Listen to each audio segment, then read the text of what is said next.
السلام علیکم ورحمۃ اللہ وبرکاتہ۔ قربانی کے موضوع پر قاری محمد حنیف ملتانی صاحب کا بیان سماعت فرمائیں۔ بہت شکریہ۔ وہادینا ومرشدنا ومولانا امام الانبیاء وسید الانبیاء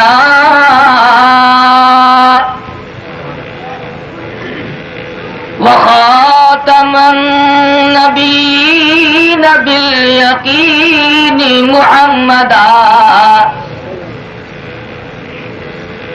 بالیقین محمدا عبده ورسوله ارسله بالحق بشیرا ونذیرا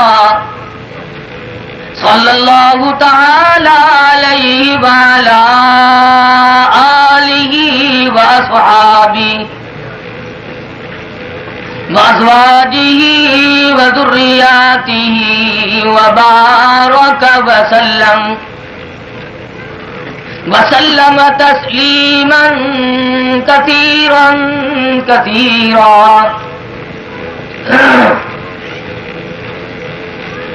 أما بعد فأعوذ بالله السميع العليم من الشيطان الرجيم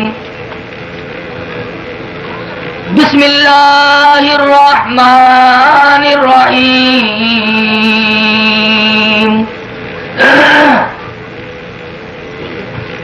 فلما بلغ معه السعي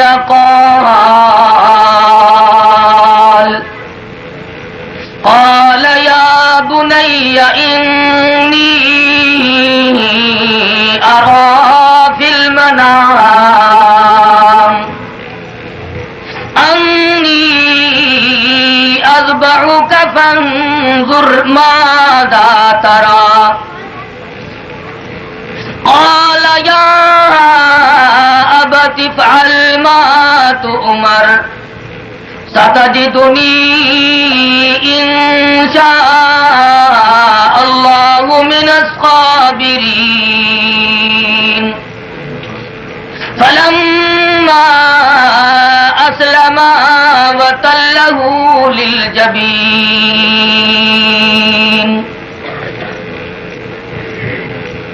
وقال الله تبارك وتعالى إن أول بيت وضع للناس إن أول بيت وضع للناس الذي بكة مباركا وهدى للعالمين فيه آيات بينات مقام إبراهيم وقال الله تبارك وتعالى رب اجعلني مقيم الصلاة ومن ذريتي ربنا وتقبل دعاء ربنا اغفر لي ولوالدي وللمؤمنين يوم يقوم الحساب وقال النبي صلى الله تعالى عليه وسلم الحج مبرور ليس له جزاء إلا الجنة وقال النبي صلى الله تعالى عليه وسلم الحج مبرور ليس له جزاء إلا الجنة وقال النبي صلى الله تعالى عليه وسلم من حج لله ومن عمرة لله رجع يوم كولدته أمه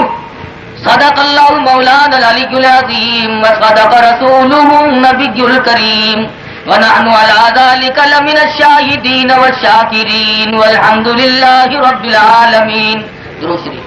اللهم صل على محمد وعلى كما صليت على إبراهيم وعلى آل إبراهيم إنك حميد مجيد اللهم بارك على محمد وعلى آل محمد كما باركت على إبراهيم وعلى آل إبراهيم إنك حميد مجيد.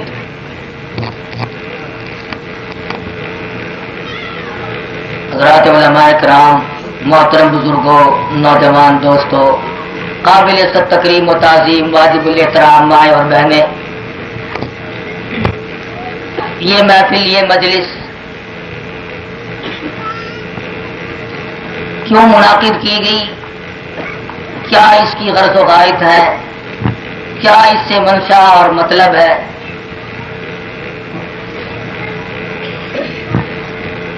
اس سے اور کوئی فائدہ اٹھانا ظاہری طور پر مقصود نہیں.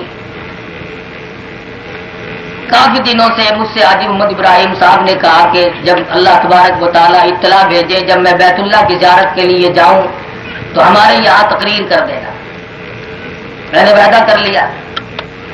اب اطلاع ملی ان کو، فوراً اتفاق کیا اور بہت جلد وہاں پر کراچی پہنچنے کی. کل ہی مجھ سے ملاقات ہوئی، گھر گئے تو میں یہاں شہر تھا تو راستے میں ملاقات ہوئی کہ کل آ جاؤ اور پرسوں میں نے جانا ہے. تو میں نے غنیمت سمجھا کہ ایسے وقت میں جب کوئی شخص اللہ تبارک و تعالیٰ کے دربار میں حاضری کا ارادہ لے کر جا رہا ہو، اس کی حوصلہ افزائی ہونی چاہیے تاکہ وہ وہاں جائے اور جتنے بھی جائیں وہ سب کے سب اللہ کے حضور میں ساری مخلوق کے لیے مغفرت کی دعا فرمائے. اللہ تبارک و تعالیٰ کا بے انتہا کرم اور احسان ہے، جسے وہ اپنے دربار میں بلائے اس کی مرضی. یہ جو حج والی سعادت ہے یہ دولت سے بھی نہیں ملتی. کروڑا پتی لوگ پڑے ہیں اور کبھی دھیان بھی نہیں آیا کہ میں کعبے کی طرف جاؤں. اور بے شمار لوگ ایسے ہیں ارادہ بھی کرتے ہیں لیکن ایسے مشکلات میں پھنسے ہوئے کہ نکل نہیں سکتے. بڑا خوش نصیب ہے وہ آدمی جس کو اللہ تبارک و تعالیٰ اپنے یہاں بار بار حاضری کا موقع عطا فرمائے. اور دعا ہے کہ اللہ پاک ہر مسلمان کو نصیب فرمائے، ہر مرد عورت کو اللہ پاک اپنے دربار کی حاضری کی سعادت بخشے. میں نے قرآن مجید کی چند آیات مختلف مقامات سے تلاوت کی. مختصر سے وقت میں کوشش کروں گا کہ ان کے متعلق کچھ معلومات عرض کر دوں تاکہ آپ حضرات کو بھی زیارت کعبہ اور دیدار روز رسول صلی اللہ علیہ وسلم کا شوق پیدا ہو، ذوق پیدا ہو، طبیعت میں شغف پیدا ہو اور رغبت پیدا ہو. جمعے میں میں نے اسی لیے یہ اعلان کیا تھا کہ رات کو انشاءاللہ اسی موضوع پہ کچھ گفتگو ہوگی اور جو مجھے یاد آئے گا میں آپ حضرات کو سنا دوں گا. بار صورت آپ بھی تشریف لے آئے، اللہ پاک نے مجھے بھی پہنچا دیا. اور دعا کرو اللہ پاک حاجی ابراہیم کو بھی اور ہر حاجی کو خیریت سے لے جائے اور خیریت سے لائے اور وہاں پہ مکمل صحت اور تندرستی عطا فرمائے اور ارکان حج جو ہے وہ تمام کے تمام اللہ پاک ادا کرنے کی توفیق عطا فرمائے. بار صورت مولانا بیت اللہ شریف کی تعمیر کے سلسلے میں بیان فرما رہے تھے. میں بھی محسوس ہو رہا تھا، آپ حضرات بھی لطف اندوز ہو رہے تھے. تو میں نے سوچا کہ مولانا سے اوپر تو کیا جاؤں اور پیچھے ہٹاتا ہوں. سیدنا ابراہیم علیہ الصلوۃ والسلام اپنی برادری سے مار کھا کر، اپنے کنبے اور قبیلے حتیٰ کہ باپ سے بھی مار کھا کر اپنے وطن کو خیر باد کہہ رہے ہیں. پورے فلسطین میں ایک ہستی ہے جو شرک کی مخالفت کرتی ہے اور تمام کا تمام ملک شرک کی لعنت میں ڈوبا ہوا ہے. ایک فرد واحد جس کو اللہ تعالیٰ نے نبوت کا تاج پہنایا ہوا ہے.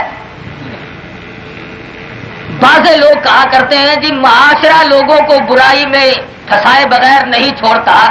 ابراہیم علیہ السلام جیسا گندا معاشرہ کسی کو نہیں ملے گا.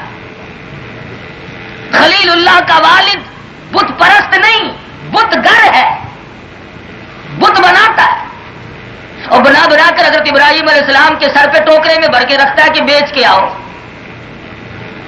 چھوٹی سی عمر ہے، ابراہیم علیہ السلام گلیوں میں چکر لگاتے ہیں، لے لو خدا پر ہے جھوٹے۔ اب اگر کوئی یہ آواز لگائے کہ لے لو انگور پر ہے بڑے کھٹے، لے کون؟ لوگوں نے کہا جو کل دے گیا تھا وہ بھی واپس لے جا۔ اور کبھی کبھی یہ بھی اعلان کرتے کہ جس کے خدا کی ٹانگ ٹوٹ گئی ہو، کان ٹوٹ گیا ہو، وہ خدا کی تبدیلی بھی کر سکتا ہے، اچھا خدا لے لے اور لنگڑا خدا میری ٹوکری میں رکھ دے۔ تو والد جو آمدنی کا ذریعہ بنائے ہوئے تھے خدا فروشی، خدا بیچنا، تو وہ حیران ہوتے کہ ٹوکری میں تو اچھے اچھے خدا رکھے تھے، یہ لنگڑے کہاں سے لایا؟ کہ ابا جان لوگوں نے بدل لیے، میں نے منع نہیں کیا۔ انہوں نے کہا معاملہ بگڑا ہوا معلوم ہوتا ہے، کہیں ابراہیم تو وہابی تو نہیں بن جائے گا؟ سیدنا ابراہیم علیہ السلام بچپن سے ہی شرک سے بیزار تھے، نفرت کرتے تھے۔ جوانی آئی، تبلیغ کی، اللہ اکبر، حکم ہے کہ پہلے اپنے کو تبلیغ کرے۔ ہمارے یہاں پٹھا معاملہ ہے، اپنوں کو کچھ کہتے نہیں، دوسروں کو سناتے پھرتے ہیں۔ سیدنا ابراہیم علیہ السلام اپنے ابا جان کو سامنے بٹھا کر فرمانے لگے، اذ قال لأبیہ یا ابت لم تعبد ما لا يسمع ولا يبصر ولا يغنی عنک شیئا۔ ابا جان ان بتوں کی عبادت کرتے ہو جو نہ دیکھے نہ سنے نہ نقصان نفع کے مالک ہے۔ یا ابت لم تعبد الشیطان، شیطان کی پیروی کر رہے ہو۔ یا ابت انی اخاف ان یمسک عذاب من الرحمن۔ اے میرے ابا جان دلیل سے بات کرتا ہوں، اللہ تعالیٰ نے مجھے علم کی دولت سے نوازا ہے، مان جاؤ، ایک خدا کے ماننے والے بن جاؤ، اس کا ثانی کوئی نہیں، ساجی کوئی نہیں، اس کی ذات تو یہ ہے اللہ الصمد۔ ابراہیم علیہ السلام کا ابا سنتا رہا، اخیر میں آ کر کے کہنے لگا تیری تقریر ختم نہ ہوگی، میں سمجھ گیا ہوں کہ تو میرے مذہب کا نہیں، تو میرے مزاج کا نہیں، صرف انکار کر دیتے۔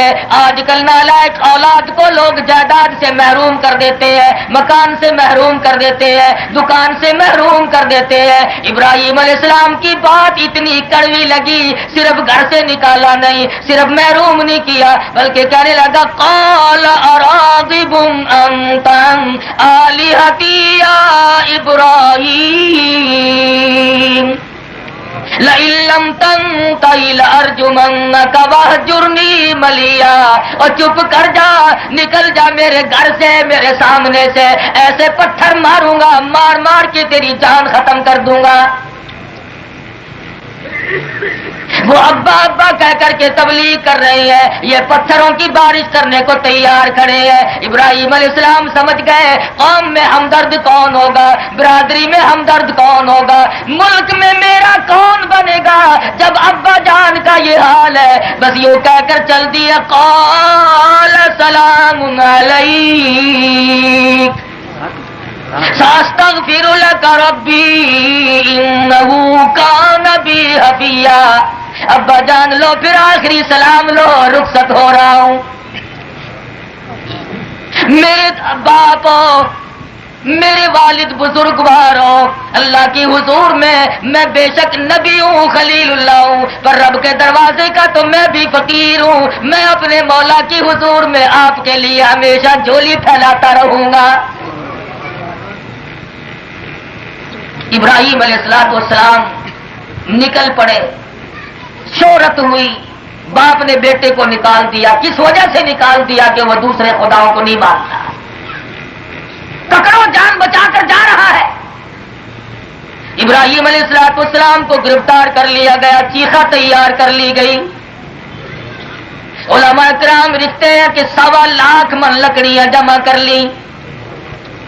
من 2 من سے غصہ ٹھنڈا نہ ہوا، جانتے تو وہ بھی تھے کہ آدمی تو 10 سیر لکڑیوں میں بھی جل سکتا ہے، لیکن کہنے لگے اس کا جرم اتنا بڑا ہے، اتنا بڑا مجرم ہے یہ کہ اس کو جلانے کے لیے 1.25 لاکھ من لکڑیاں درکار ہیں۔ ابراہیم علیہ السلام کو چیخا میں ڈالنے کے لیے پنگوڑا منگا لیا گیا، آگ سلگا دی گئی، شعلے آسمان سے باتیں کر رہے ہیں، خلیل اللہ دیکھ رہے ہیں، بڑے اطمینان سے بیٹھے ہیں۔ اللہ اللہ، یہ یقین صرف پیغمبر کو حاصل ہو سکتا ہے اور کسی کو نہیں۔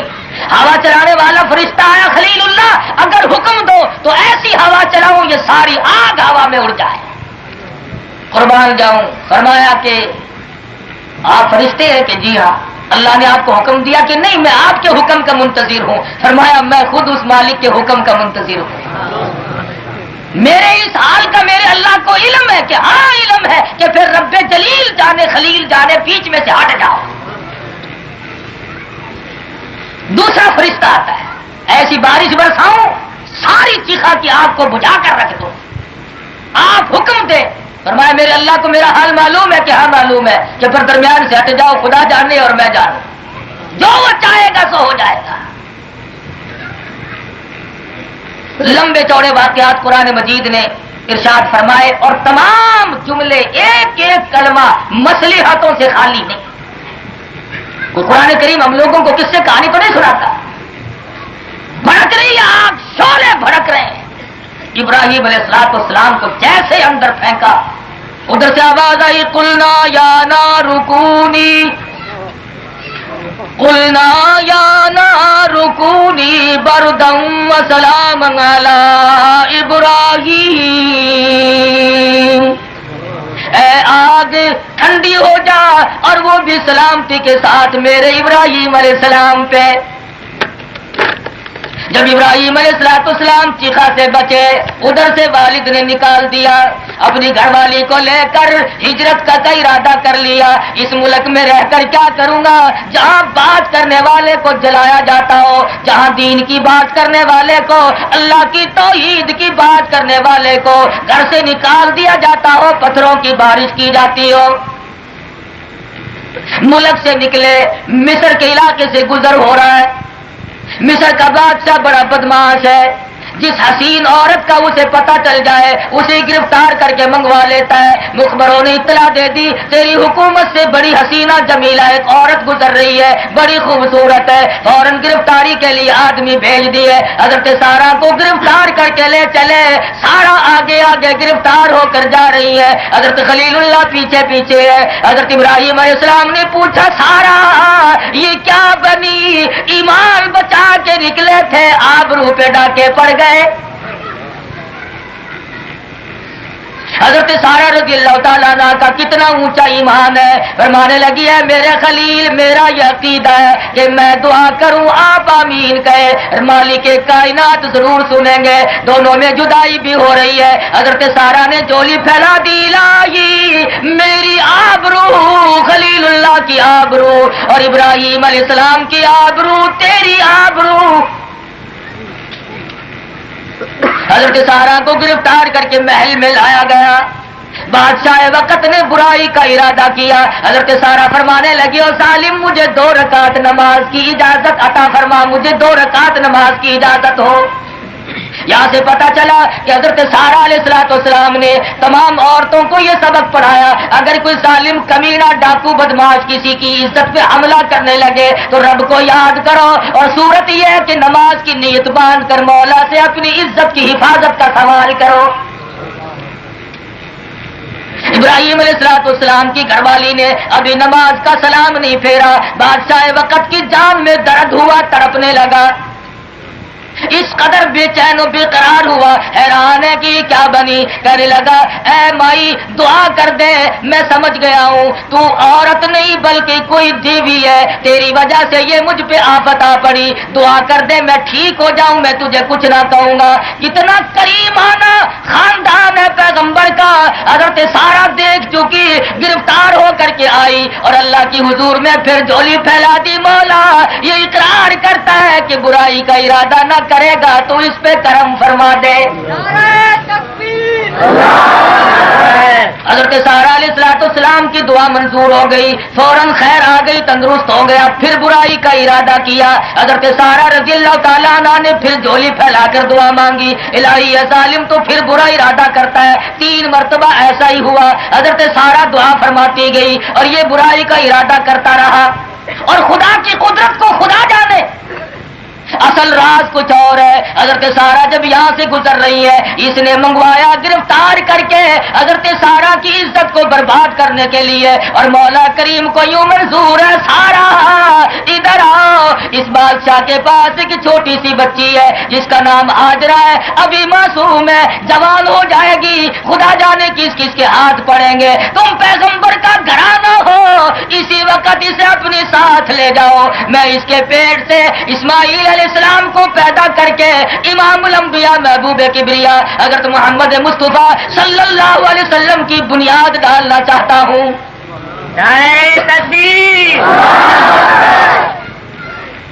کہنے لگا حضرت سارا کو کہ چلی جا, تو کو عورت نہیں, تو کوئی بلا ہے, اور تیری خدمت کے لیے میں تجھے یہ باندھی دیتا ہوں. حضرت ہاجرہ کو ساتھ کر دیا, پکڑا تھا آبرو برباد کرنے کے لیے, خدمت گزار دے کر کے بھیجا. بے نیاز جو ہوا, حضرت ہاجرہ کو ساتھ لے آئی, ابراہیم علیہ السلام سے نکاح فرما دیا.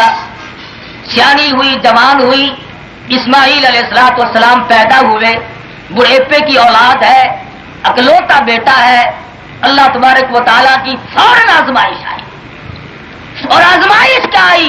اللہ تبارک و تعالیٰ کو منظور ہے کہ جب سرکاری عمارتوں کے سنگ بنیاد رکھے جاتے ہیں, وزیر اعظم آتا ہے, صدر آیا کرتا ہے, گورنر آیا کرتا ہے. اب چونکہ بنیاد رکھنی ہے بیت اللہ کی اور آمد ہے رسول اللہ کی, اس لیے آج وزیروں کی ضرورت نہیں, آج گورنروں کی کوئی محتاجی نہیں, آج صدر کی ضرورت نہیں, آج امیروں سفیروں کی کوئی ضرورت نہیں. آج معصوم بچہ ہاجرہ کا آئے گا, ذبیح اللہ ہوگا, اور اس کی نرم و نازک ایڑیوں کی رگڑ سے میں بیت اللہ کی بنیاد رکھوانا چاہتا ہوں.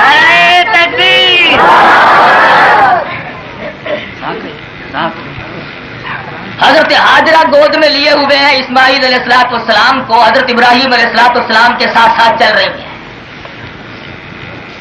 لق و دق میدان, صحرا, سینکڑوں میل میں کوئی آبادی نہیں, نہ چشمہ, نہ کنواں, نہ نہر, نہ پانی, نہ باغ, نہ بہار, کوئی شے نہیں وہاں.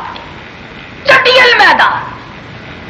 ابراہیم علیہ السلام جہاں زمزم کا کنواں ہے, حضرت ہاجرہ کو یہاں بٹھا کے, تھوڑی سی کھجوریں ہیں اور تھوڑا سا پانی ہے, وہ پلے ہے, اور یہاں بٹھا کے ماں نے بیٹے کو گود میں لیے ہوئے ہے, پیار کر رہی ہے. دھوپ ہے, گرمی ہے, آدمی نہیں, پرندہ نہیں, چرندہ نہیں, شے کوئی نہیں دنیا کی, اور بغیر کچھ بتائے ہوئے ابراہیم علیہ السلام یوں ہی چل دیے. حضرت ہاجرہ سمجھی کسی ضرورت سے گئے ہوں گے. جب کافی دور جا نکلے تو حضرت ہاجرہ نے کھڑے ہو کر آواز دی, اے خلیل, مجھے اس میدان میں چھوڑ کر کہاں چلے, کہاں جا رہے ہو؟ ابراہیم علیہ السلام نے نہ مڑ کے دیکھا اور نہ دیکھنے کی اجازت تھی. اگر مڑ کے دیکھا تو حضرت ہاجرہ کو کچھ بتانا پڑے گا. اگر ہاجرہ کو پہلے بتا دیا جائے کہ تیری ساتھ یوں ہوگا, پھر امتحان کیا, پھر تو ڈرامہ بن جائے گا. پھر آزمائش کیا ہوئی, پھر امتحان کیا ہوا. اور اگلی بات, ابراہیم علیہ السلام بتا بھی کیسے تھے, خود انہیں بھی علم نہیں. اگر ابراہیم علیہ السلام کو یہ علم ہو کہ میں یہاں چھوڑوں گا, یہاں زمزم کا چشمہ جاری ہوگا, پھر خلیل اللہ کا کیا کمال ہے. اگر ہم جیسے کو یوں حکم ہو جائے کہ بھئی 1-2 دن کی پریشانی آئے گی, پھر یوں ہوگا, یہ تو کام ہم بھی کر دیں گے. معیار نبوت کو لوگ نہیں جانتے. کمال تو یہ ہے کہ کچھ بھی پتہ نہ ہو اور اس وحدہ لا شریک کی آواز پہ, اس کے حکم پہ ایسا یقین کرے گویا میری آنکھوں نے سب کچھ دیکھ لیا. نعرہ تکبیر. ابراہیم علیہ السلام چلے ہی جا رہے ہیں, مڑ کے دیکھتے نہیں. حضرت ہاجرہ حیران ہے, میں عورت ذات, گود میں بچہ, یہ میدان, یہ صحرا, بات کیا ہے؟ عرب کی عورت تھی, دوڑ لگائی, دوڑی دوڑی قریب آئی. ابراہیم علیہ السلام, خلیل اللہ, کیا بات ہے, کیا ہوا؟ بولتے نہیں, بولنے کی اجازت نہیں. سامنے آئی, برابر چلی, پیچھے چلتی رہی, بتاؤ تو صحیح کیا بات ہے. خلیل اللہ, میرا جرم بتاؤ, معافی چاہوں گی, میرا قصور بتاؤ, اس لیے مجھے یہاں چھوڑ رہے ہو. ابراہیم علیہ السلام بولتے نہیں. حیران ہے حضرت ہاجرہ, پیغمبر, نبی, خلیل اللہ, اور یہ میدان اور یہ بچہ اور میں عورت, اور جواب نہیں. فوراً سمجھ گئی کہ ان کا کنیکشن تو کہیں اور ہوتا ہے. خود ہی کہہ اٹھی کہ خلیل اللہ, کہیں اس مالک کے کائنات کا یوں حکم تو نہیں. تو یوں ذرا سا سر ہلایا یوں کہ ہاں، زبان سے نہیں. اب یوں نہیں. حضرت حاجرہ نے کہا کہ اچھا حکم اس کا تو پورا کر رہے ہو، پھر بتاؤ صورت کیا بنے گی؟ میں عورت ذات ہوں، یہ میدان ہے، بات کیا ہے؟ قربان جاؤں حاجرہ تیرے ایمان پہ. سر کا اشارہ دیکھتی، پھر یوں نہ پوچھا تم کہاں جاؤ گے، پھر کب آؤ گے، کیا بنے گی؟ جس جگہ پہ پہلے حضرت حاجرہ کو بٹھایا تھا، دوڑی دوڑی اس طرح پہ وہیں جا بیٹھی، گویا کہ قدموں کے نشانوں کو پہچان گئی تھی اور منزل مقصود کو بھی پہچان گئی تھی. فرمانے لگی پھر جائیے، بے شک آپ تشریف لے جا سکتے ہیں، جس کا حکم ہے وہی مالک کائنات میری خبر لے گا. بیٹھ گئی. اللہ کا نام، کوئی راہ گزر نہیں، آنے جانے والا نہیں، کچھ بھی تو نہیں. چند کھجوریں تھی وہ ختم ہوئی. رات آتی ہے، دن آتا ہے، چلا جاتا ہے، کوئی بھی تو نہیں. پانی ختم ہوا، کھجوریں ختم ہوئی. بھوک لگی، پیاس لگی، چھاتیوں سے دودھ اترنا بند ہوا. اسماعیل علیہ السلام کی حالت ناقابل برداشت ہو گئی. مفسرین لکھتے ہیں کہ اسماعیل علیہ السلام کی بھوک اور پیاس کی وجہ سے زبان باہر نکل آئی. آخر حاجرہ ماں تھی، تڑپ اٹھی، 2 پتھر کھڑے کیے، 2 پتھر کھڑے کیے، ایک پتھر اوپر رکھا. چھاؤں کا انتظام ہو رہا ہے. اسماعیل علیہ السلام اس کی چھاؤں میں سائے میں لٹا کر اور 2 پہاڑیوں کے بیچ میں سے چکر لگا رہی ہیں. کبھی صفا پہ چڑھتی ہیں، کبھی مروا پہ چڑھتی ہیں، کبھی صفا پہ، کبھی مروا پہ. چکر لگ رہا ہے اور مالک کے کائنات بغور دیکھ رہے ہیں. اور فرمایا حاجرہ یہ تیری دوڑ آج ہمیں اتنی پسند آئی کہ قیامت تک کا آنے والا حاجی جب تک تیری چال چل کے نہ دکھلائے حج کے حاجی کہلانے کا حقدار ہے.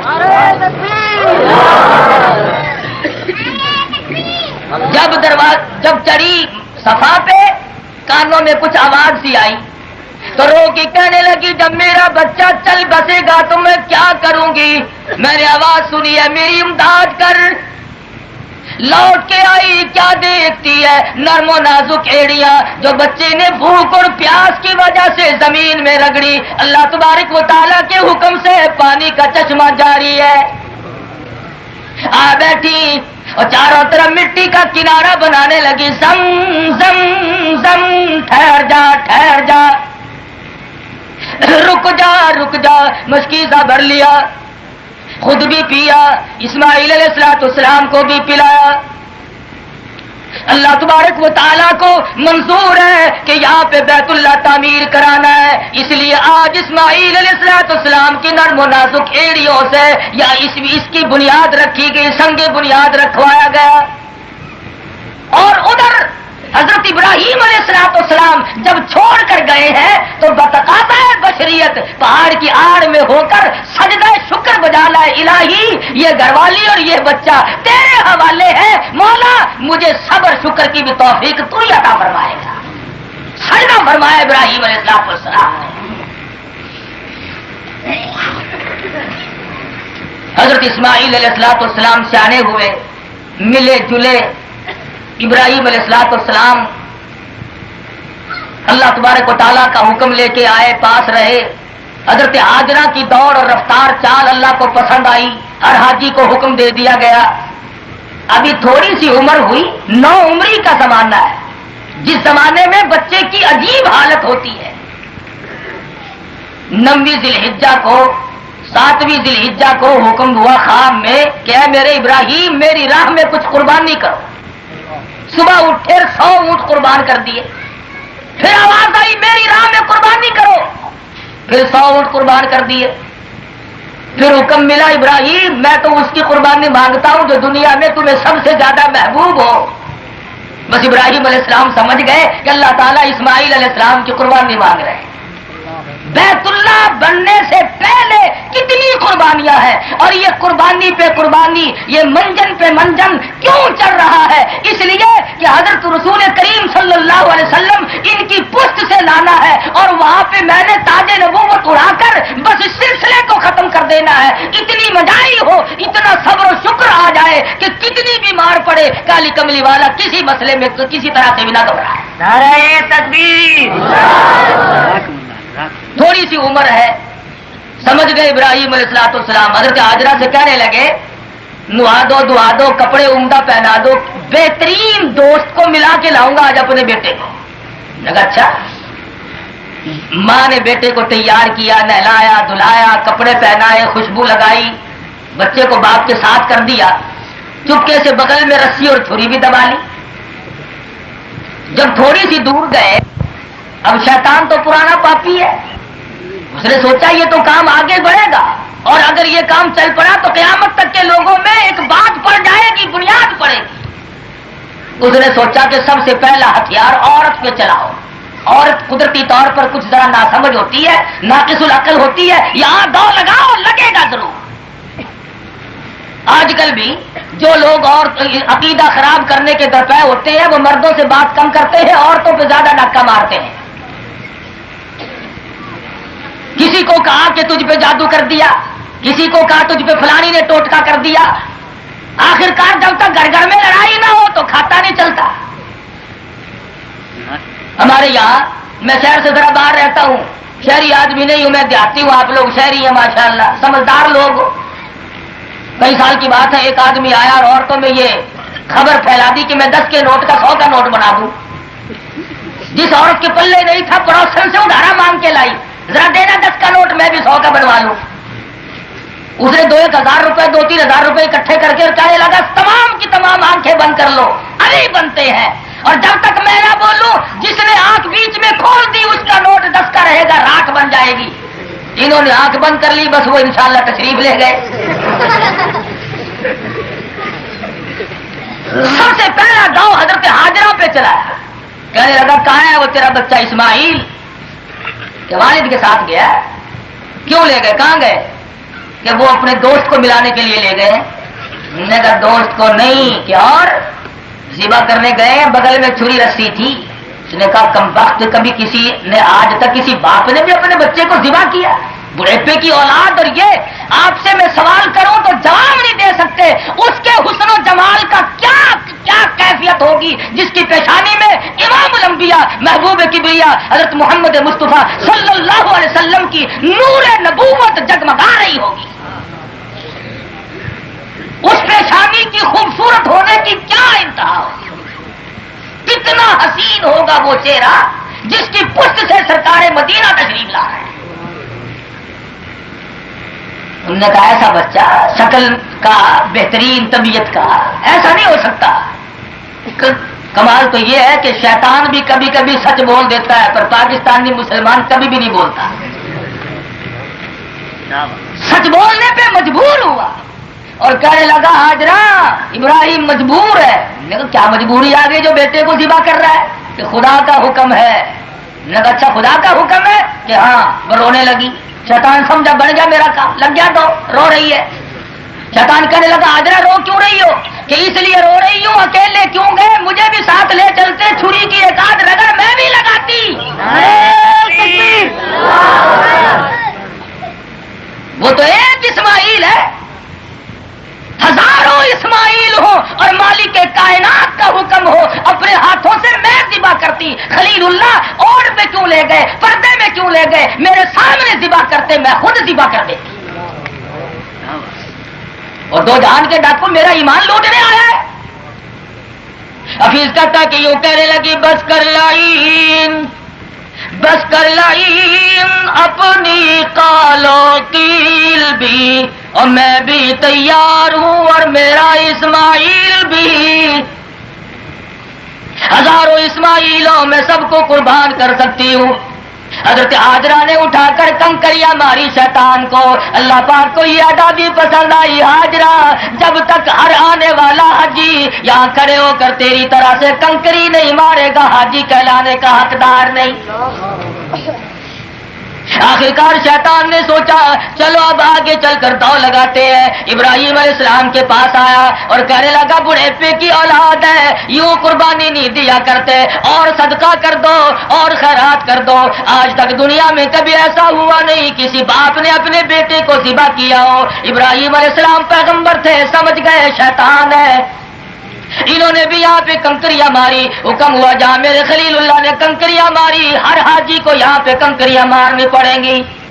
آخری دو لگانے کے لیے اسماعیل علیہ السلام کے قریب آیا، سر پہ ہاتھ پھیرا، پیار کیا۔ بچہ کچھ رونا دھونا شروع کر دے، کیوں کیا بات ہے؟ ارے تیرا ابا تجھے ذبح کرے گا۔ کیوں ذبح کرے گا؟ کبھی کسی باپ نے آج تک کسی بیٹی کو ذبح کیا تو نہیں۔ کہنے لگا خدا کا حکم جو ہے، معصوم بچے نے بھی اٹھا کر کنکریاں ماری، اور ظالم ڈاکو شیطان تو کہاں سے آیا؟ میرا کان نصیبہ، حکم خدا کا ہو، ہاتھ نبی کا ہو، ذبح میں ہوں۔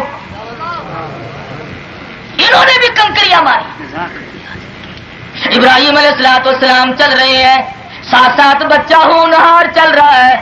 نہر ابراہیم پہ آ پہنچے، ابراہیم علیہ السلام بیٹھ گئے، سامنے اپنے بیٹے کو بٹھا لیا، چھری رسی چھپائی ہوئی ہے دکھائی نہیں۔ سوچنے لگے نبی کی اولاد ہے، سوال تو کر کے دیکھوں اس کی کیا مرضی ہے، اس کی کیا منشا ہے، یہ کیا جواب دیتا ہے۔ خداوند ذوالجلال کو باپ بیٹے کی گفتگو پہ، خلیل اللہ ذبیح اللہ کی گفتگو پہ پیار آیا، قرآن مجید میں نقل کر دیا۔ ابراہیم علیہ السلام بالکل گھبراہٹ نہیں، کسی قسم